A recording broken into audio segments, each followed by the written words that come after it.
Assalamualaikum. Saya Miftah. Di sini saya akan menjelaskan materi tentang sensor.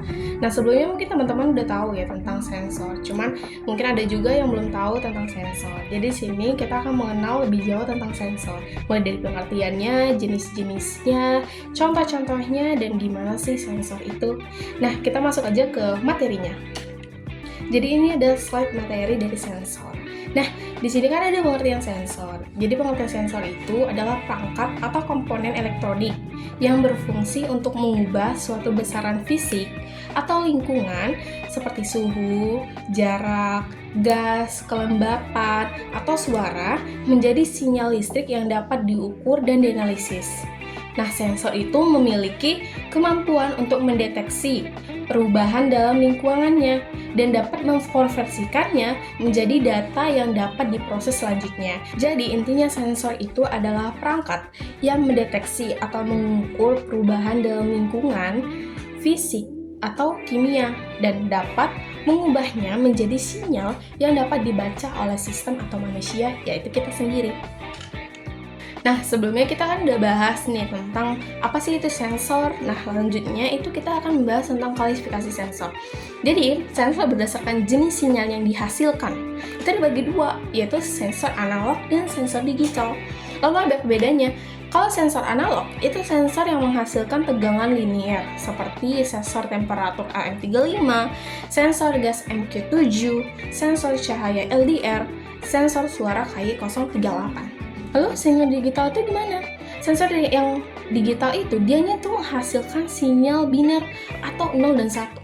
Seperti sensor ultrasonik hasil SR04, sensor kelembapan DHT11, lalu sensor suara KY038. Loh, kenapa ada dua sensor KY-nya? Jadi, dianya itu bisa menghasilkan sinyal analog dan juga ada juga yang bisa menghasilkan sinyal digital gitu. Jadi masih di klasifikasi sensor, itu ada juga yang berdasarkan prinsip kerja. Kalau sebelumnya kan berdasarkan yang output dihasilkan kan. Nah, kalau ini tentang prinsip kerja. Jadi itu ada sensor aktif sama sensor pasif. Apa itu sensor aktif dan pasif? Sensor aktif adalah sensor yang memerlukan sumber energi eksternal untuk berfungsi. Jadi contohnya apa? Kayak baterai atau listrik. Nah, dia tuh harus ada yang memberikan sumber daya sehingga dia bisa berfungsi. Nah, itu sensor aktif. Kalau sensor pasif apa? Sensor pasif adalah sensor yang tidak memerlukan sumber daya eksternal. Jadi dia nggak perlu tuh yang namanya baterai karena dia tidak membutuhkan sumber daya. Itu contohnya apa? Contohnya tuh kalau sensor aktif itu ultrasonik HC-SR04. Kalau misalnya yang sensor pasif itu LM35. Nah, kita kan tadi udah bahas ya tentang sensor analog dan digital. Lalu gimana sih selain membedakan secara gimana outputnya, kita juga harus membedakan pada programnya. Karena berbeda ya, karena kan analog itu gimana kita output yang hasilkan itu dalam bentuk analog. Sedangkan untuk yang digital outputnya dalam bentuk digital. Tentu kita harus mengolah informasinya atau datanya itu dengan cara yang berbeda. Lalu gimana sih dalam programnya atau codingannya? Nah, ini ada tampilannya ya. Kalau misalnya di sensor analog itu identik dengan analog read input. Jadi kita membaca nih data analognya, kemudian nanti itu akan diproses di microcontroller dan akan menjadi data yang digital. Nah, itu dari sensor analog. Lalu gimana sensor digital? Sensor digital ini dianya itu datanya udah emang digital ya, dalam bentuk biner yaitu 1 atau 0. Nah, itu contohnya itu ada high dan low. Jadi kita kan menerima data nih. Datanya itu udah bentuk 0 dan 1. Nah, itu ditandakan dengan high dan low. Kenapa? Kalau high itu berarti dianya bernilai 1, kalau low itu dia bernilai 0. Jadi itu gimana cara codingan dari sensor analog dan digital. Nah, kita masuk ke jenis-jenis sensor nih. Jadi jenis-jenis sensor itu ada 6. Dan itu yang pertama itu sensor temperatur suhu. Itu contohnya apa? Contohnya itu sensor temperatur M35. Kemudian ada sensor kelembapan itu sensor DHT11. Sensor jarak itu sensor ultrasonik HC SR04. Kemudian sensor gas itu sensor MQ7. Sensor cahaya, sensor LDR. Kemudian sensor suara itu sensor KY038. Nah, sebelumnya kita kan udah bahas nih tentang sensor, jenis-jenisnya, klasifikasinya, bahkan perbedaannya. Serta contohnya sudah saya sebutkan di sebelumnya. Cuman mungkin kita kurang lengkap kalau misalnya kita nggak jelaskan satu persatu nih contohnya. Nah, di sini saya ada menjelaskan tentang sensor temperatur LM35. Nah, apa sih sensor suhu LM35 itu? Nah, itu adalah komponen elektronika yang memiliki fungsi untuk mengubah besaran suhu menjadi besaran listrik dalam bentuk tegangan. Nah, dari IC LM35 ini sebagai sensor suhu yang teliti dan terkemas dalam integrated circuit, di mana output tegangannya, keluarannya itu sangat linear terhadap perubahan suhu. Lalu gimana sih cara kerja dari sensor LM35 ini? Nah, sensor LM35 itu dia bekerja dengan mengubah besaran suhu menjadi tegangan. Nah, tegangan ideal yang keluar dari LM35 ini mempunyai perbandingan 100 derajat Celcius setara dengan 1 volt. Nah, isi LM35 ini dia tidak memerlukan pengkalibrasian atau penyetaraan dari luar karena tingkat ketelitian itu sampai kurang 1/4 derajat Celcius pada temperatur ruangan. Sedangkan untuk jangka sensornya itu mulai dari minus 55 derajat Celcius sampai 150 derajat Celcius. Tinggi juga ya.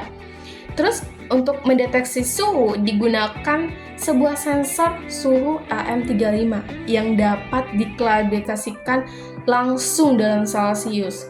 Jadi LM35 ini difungsikan sebagai basic temperature sensor. Nah, jadi di sini ada contoh pemakaian dari LM35 dalam bentuk skematiknya. Kita bisa buat contoh lain seperti kita ingin saat cuaca dingin kipasnya mati, namun saat cuaca panas itu akan otomatis hidup. Nah, gimana? Itu kita bisa memanfaatkan dari sensor LM35 ini. Kita atur saja misalnya saat suhu 25 derajat itu akan otomatis menghidupkan kipas. Nah, misalnya saat suhunya di bawah dari 20 itu akan otomatis mematikan kipas. Jadi kita bisa memanfaatkan hal yang menjadi otomatis berdasarkan dengan suhunya. Nah, lanjut nih ke contoh berikutnya, yaitu sensor cahaya LDR atau Light Dependent Resistor. Jadi Light Dependent Resistor itu atau singkatannya LDR ini adalah jenis resistor yang nilai hambatannya atau nilai resistansinya itu tergantung pada intensitas cahaya yang terimanya. Tentu dong, karena dia kan sensor cahaya. Kemudian nilai hambatan dari LDR itu akan menurun nih pada saat cahaya terang, tapi nilai hambatan itu akan menjadi tinggi jika kondisinya dalam gelap. Nah, itu kalau misalnya nilai hambatan LDR itu akan mencapai 200 kilo-ohm pada saat kondisi gelap. Nah, kalau misalnya dalam kondisi terang atau cahaya terang itu akan menurun menjadi 500 ohm saja. Jadi itu yang jaraknya jauh ya. Nah, itulah kenapa sensor ini sangat dipengaruhi oleh cahaya. Nah, jadi gimana sih prinsip kerja dari sensor LDR-nya? LDR kan terbuat dari cakram semikonduktor yang punya 2 buah elektroda pada permukaannya. Jadi kalau misalnya saat gelap atau intensitas cahayanya rendah, itu bahan tersebut akan menghasilkan elektron bebas dengan jumlah yang relatif kecil. Sehingga hanya sedikitlah elektron yang dihasilkan untuk mengangkut muatan elektrik. Beda nih kalau misalnya saat intensitas cahayanya tinggi atau saat terang, bahan tersebut malah lebih banyak menghasilkan elektron yang lepas dari atom, sehingga akan lebih banyak juga elektron yang dihasilkan untuk mengangkut muatan elektrik. Jadi kalau saat terang atau intensitas cahayanya tinggi, LDR itu menjadi konduktor yang baik, sehingga LDR itu punya resistensi yang kecil pada saat terang atau intensitas cahaya tinggi. Nah, di sini ada contoh dari penggunaan sensor LDR. Jadi kita bisa juga buat contoh yang lain seperti saat cahayanya terang, kita harus mematikan lampu. Nah, bisa aja kita atur saat cahaya terang, matikan lampu. Namun saat cahaya redup, hidupkan lampu. Nah, itu kita bisa atur dengan menggunakan sensor dari LDR. Nah, masuk nih ke contoh berikutnya, yaitu sensor pendeteksi manusia atau PIR. Kepanjangannya adalah Passive Infrared Receiver. Nah, fungsinya itu untuk mendeteksi gerakan manusia. Nah, ini tuh sensor yang berbasis inframerah. Nah, pada sensor ini tuh nggak terdapat tuh infrared LED sama fototransistor. Nah, PIR ini masuknya bersifat pasif ya. Kalian tadi kan ada pasif dan aktif. Nah, PIR ini sifatnya itu pasif. Nah, sensor ini tuh nggak dapat tuh memancarkan seperti IR LED. Jadi PIR-nya hanya bisa memberikan tanggapan pancaran dari inframerah yang dimiliki oleh suatu benda. Nah, lalu gimana nih cara kerja dari sensor PIR? Sensor ini kan punya bagian-bagiannya, yaitu Fresnel lens, IR filter, pyroelectric sensor, amplifier, and comparator. Nah, sensor ini tuh fungsinya dengan cara menangkap atau mengumpulkan panas yang mana dapat dihasilkan dari sinar inframerah setiap benda dengan suhunya itu di atas 0. Nah, sensor PR-nya ini hanya merespon manusia karena terdapat infrared filter atau penyaring yang menyaring panjang gelombang sinar infrared antara 8-14 mikrometer. Sedangkan manusia itu menghasilkan berkisaran itu 9-10 mikrometer. Dan hal inilah yang mengakibatkan mengapa sensor PIR ini dapat mendeteksi manusia, karena PIR itu akan menangkap sinar infrared yang dipancarkan suhu tubuh manusia yang berbeda dari lingkungan sekitarnya. Nah, di sini ada contoh penggunaan sensor PIR. Jadi ini gimana cara kerjanya, itu dia sensor PIR akan mendeteksi apakah ada manusia atau tidak. Nah, jika terdeteksi, dia akan mengeluarkan bunyi dan menghidupkan lampu yang berwarna merah. Bisa juga kita menggunakan sensor PIR untuk hal lainnya. Nah, jadi kita masuk ke contoh selanjutnya, itu ada sensor ultrasonik HCSR04. Jadi ini ada gambarnya ya. Nah, sensor ultrasonik itu apa? Itu adalah sensor yang fungsinya itu untuk mengukur jarak suatu benda dengan cara yaitu trigger pin-nya memantulkan suatu gelombang dan diterima oleh encopin, sehingga diketahuilah jarak suatu benda tersebut. Nah, gelombang ultrasonik ini itu ada menggunakan frekuensi yaitu 20.000 Hz ya. Nah, lalu gimana sih cara kerja dari sensor ultrasonik itu sendiri? Yang pertama itu sinyal gelombangnya itu akan dipantulkan oleh trigger pin dalam rentang waktu frekuensi yang digunakan untuk memantulkan suatu gelombang yaitu 40 kHz. Nah, terus gelombang yang dipantulkan akan merambat menjadi gelombang bunyi dengan kecepatan 340 meter per second. Nah, ketika menyentuh suatu benda, maka gelombangnya itu akan dipantulkan kembali oleh benda tersebut. Nah, kemudian gelombang dari hasil pantulannya akan diterimalah oleh encopin, sehingga akan diketahui waktu tempuh yang dibutuhkan untuk memantulkan suatu gelombang. Nah, dari waktu pantul gelombang tersebut akan dikonversi oleh program di Arduino nanti dan menjadi satuan cm dengan rumusnya sama dengan durasi dibagi 2 dikali 0,03483. Jadi nanti ada rumusnya ya. Jadi tergantung gimana gelombangnya, panjangnya, durasinya juga. Nanti barulah kita dapat, oh ternyata jaraknya adalah sekian dengan sentimeter. Nah, untuk paham lebih lanjut tentang sensor ultrasonik, kita pahami dulu ya bagian-bagiannya. Ini bisa lihat di gambar sensor ultrasoniknya itu ada 4 pin. Nah, itu yang pertama ada FCC pin. Nah, itu untuk apa? Itu fungsinya untuk tegangan positif dengan 5 volt.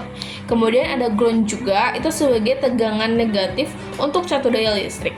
Kemudian ada trigger pin, itu fungsinya untuk memantulkan suatu gelombang dengan rentang waktu dan frekuensi tertentu. Kemudian yang terakhir itu ada encopin, itu fungsinya untuk menerima pancaran gelombang yang dipantulkan oleh trigger pin, sehingga akan diketahui jarak dari suatu benda. Nah, ada juga ini contoh dari penggunaan HCSR04. Jadi di sini bisa kita kan mendeteksi jarak. Misalnya deteksi jaraknya itu jika semakin mendekat maka alarm akan bunyi. Nah, itu bisa kita gunakan misalnya untuk parkir atau untuk hal lainnya. Nah, masuk nih ke contoh selanjutnya, itu ada sensor pengukur kelembapan tanah atau soil moisture. Nah, sensor kelembapan tanah ini mengukur volumetrik kadar air di tanah. Jadi sensor kelembapan tanah dia mengukur kadar air volumetrik secara tidak langsung dengan menggunakan beberapa properti lain dari tanah, seperti hambatan listrik, konstanta dielektrik, kemudian interaksi dengan neutron sebagai proksi atau kadar air. Jadi hubungan antara diukur properti dan tanah air itu harus dikalibrasi dan dapat bervariasi tergantung faktor lingkungan seperti jenis tanahnya, suhu, atau konduktivitas listrik. Nah, di sini ada juga cara penggunaan atau contoh dari soil measure. Nah, bisa aja nih kita deteksi kalau misalnya kadar airnya rendah, dia berwarna merah. Nah, kalau misalnya kadar airnya tinggi, dia berwarna hijau. Jadi kita bisa deteksi kapan kita harus menyiram tanaman atau kapan kita tidak perlu menyiram tanaman. Nah, masuk ke contoh selanjutnya, itu ada sensor kelembapan udara dan temperatur DHT11. Jadi apa sih itu? Itu adalah suatu alat ukur yang digunakan untuk membantu dalam proses pengukuran atau pendefinisian suatu kelembapan uap air yang terkandung dalam udara. Jadi jenis kelembapannya juga ada dua, yaitu pertama, kelembapan absolut adalah bilangan yang menunjukkan berapa gram uap air yang tertampung dalam 1 meter kubik udara. Sedangkan yang kedua itu ada kelembapan relatif.